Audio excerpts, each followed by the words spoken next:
Hey, what's going on, everybody? Welcome back to the channel. Today I wanted to go over 3 hooks that are absolute must-haves when it comes to bass fishing. So this is my hook box that I carry around with me anywhere I go. It's got a bunch of different options. We've got dozens of different styles of hooks in here, in different sizes, of course. But there's 3 different hooks that I use probably 80% of the time. And we're really not going to dive into like treble hooks, which are completely different a category to me, and also trailer hooks for like spinner baits or chatter baits. We're just going to focus on worm hooks, hooks that you're going to be using with soft plastics and ElaZtech baits.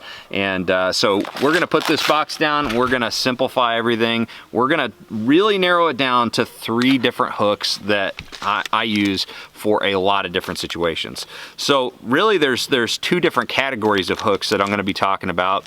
One is the style of hook that you're going to be using for Texas rigging. Okay, we've got 2 of those. And then we've got one that's kind of more of a finesse hook. Let's start with the ones that you're going to be using for Texas rigging. And again, I'm a little bit different than a lot of people. I've done videos before on my hook selection. I don't use straight shank hooks anymore. That's for personal reasons, as far as, you know, losing fish. And you can watch those videos that I've done on that argument between offset shank hooks and straight shank hooks for flipping and pitching. I might still throw a straight shank hook for you know, deep Texas rig worms, something like that. But really, I think offset shank is the way to go, at least for me. But that is a whole other conversation that I've already done on a different video. So go check that one out. The first one I want to talk about is this is a old standby. This is an old design. It's just a traditional narrow gap offset shank hook. This is the WRM 957 from Hayabusa. It is essentially just a narrow gap offset shank hook, and it's one of the best hooks for Texas rigging narrower soft plastic and ElaZtech baits, such as finesse worms. My favorite worm to use this hook on is the mag fatties from Z-Man. I've caught a lot of fish on it, made a lot of money, and this is the hook I use with it.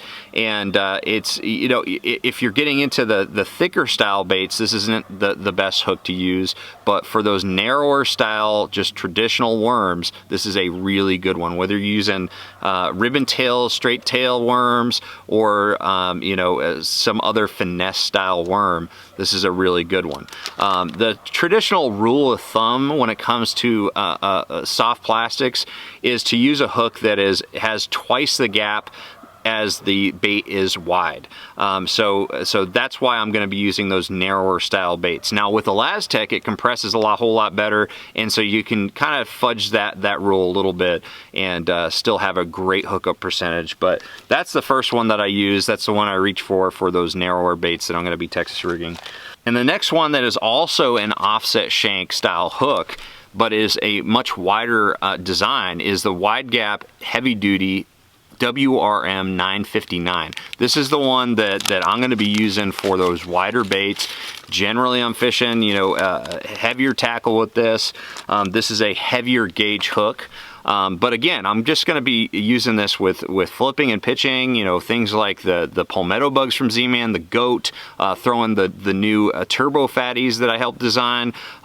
These are all baits that are a little bit thicker, and I'm generally fishing around heavier cover. But as you can see, it's got that offset shank design, which is that little kink there, and then it's also got a much wider gap. So you can be using those thicker baits and still have a really good hooking percentage and not gob up the bait on the hook. Again, ElaZtech, you really don't have that issue. It compresses a lot more than traditional plastics, so your hooking percentage is going to be really good with ElaZtech regardless.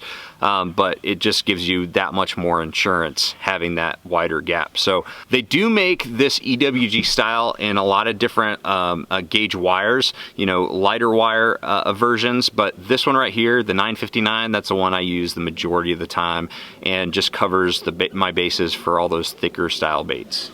Now, the third and final hook that I recommend everybody have in their tackle box is a Finesse style hook. This right here is a Finesse style drop shot hook. The number on it is a DSR 132. But this hook right here is a lot more light wire, very finesse, very small. It's not made to be Texas rigging. It's actually made to mostly have an exposed hook type situation when you're rigging the bait, whether it's drop shotting, throwing a wacky rig, or split shotting, any of those tactics where you've got an exposed hook.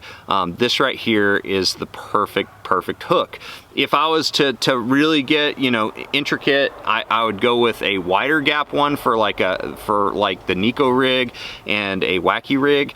But this right here, if you're just having to choose one hook to cover your bases for drop shotting, split shot, wacky rig, Nico rig, this one right here, the DSR 132, is a really good option for all of those. It's gonna work great. But this one, obviously a little bit more niche, more finesse, and a lighter wire. You're gonna be using lighter line with it, but it's a must-have when it comes to bass fishing for those finesse tactics. So those are the 3 hooks that are absolute must-haves when it comes to bass fishing. Pretty much covers all of your bases you're gonna be faced with, all the different types of rigging styles, and overall, that's all you need. So don't get more complicated than that. If you're brand new to the sport, make sure you pick up those 3 style hooks, and it's gonna cover everything. So thank you guys for watching. Hopefully this helps. Make sure you like, share, subscribe, and I'm gonna see you guys out on the water. Take care.